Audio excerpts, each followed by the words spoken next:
13টা কিস্তি উল্লারে আনছি আমার কিস্তি দেওয়ার লাগে 13 জন কোন হৃদয়বান ব্যক্তি বাংসিটা দিছে কোন বাংসুদের একটা বাংসি দিছে এটা দুই আগে পাইতাম। বিদেশে গিয়ে জীবনের নতুন অধ্যায় শুরু করার স্বপ্ন ছিল কিশোরগঞ্জের হোসেনপুর উপজেলার দক্ষিণ পানান গ্রামের সারওয়ার হোসেন রাব্বির, কিন্তু ভাগ্য তার সঙ্গে খেলল ভিন্ন খেলা। স্বপ্ন পূরণের পথে অর্থ ছিল তার প্রধান বাধা, যা তিনি কোনোভাবেই কাটিয়ে উঠতে পারেননি। এনজিও অফিস, মহাজনের দরজা, প্রতিবেশীর সাহায্য, সবখানে হাত পেতেও যখন ব্যর্থ হন তখনও তিনি হাল ছাড়েননি। অবশেষে ভিসা ও মেডিকেল সার্টিফিকেটের ব্যবস্থা করেন, কিন্তু শেষ মুহূর্তে এসে এলাকার কিছু মানুষের অপপ্রচারে রাব্বির ভঙ্গ হয় বিদেশ যাত্রার স্বপ্ন। এমন অপমান আর হতাশা মেনে নিতে না পেরে রাব্বি ঘটান এক অদ্ভুত কাণ্ড।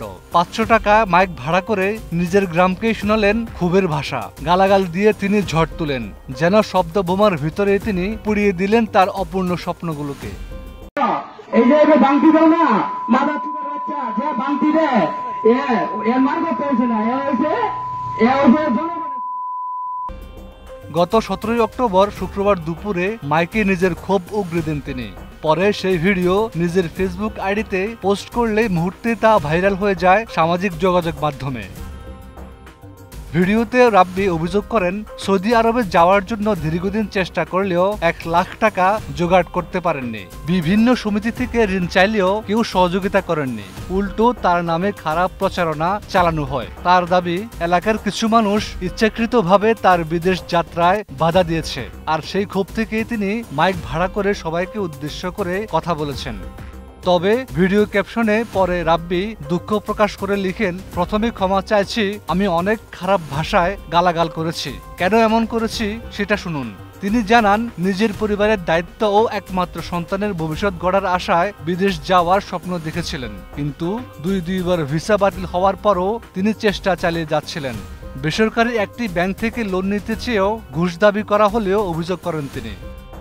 বর্তমানে জীবিকা নির্বাহের জন্য রাব্বি অটোরিকশা চালান এবং পাশাপাশি মোবাইল ব্যাংকিং এর কাজ করেন।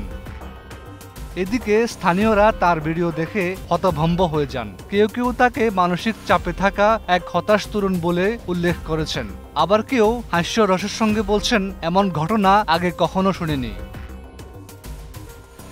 চায়ের দোকান থেকে ফেসবুক, সবখানে এখন রাব্বির মাইক কাণ্ডই আলোচনার কেন্দ্রবিন্দু। কেউ তাকে নিয়ে হাসছেন, কেউ আবার তার প্রতি সহানুভূতিও প্রকাশ করছেন।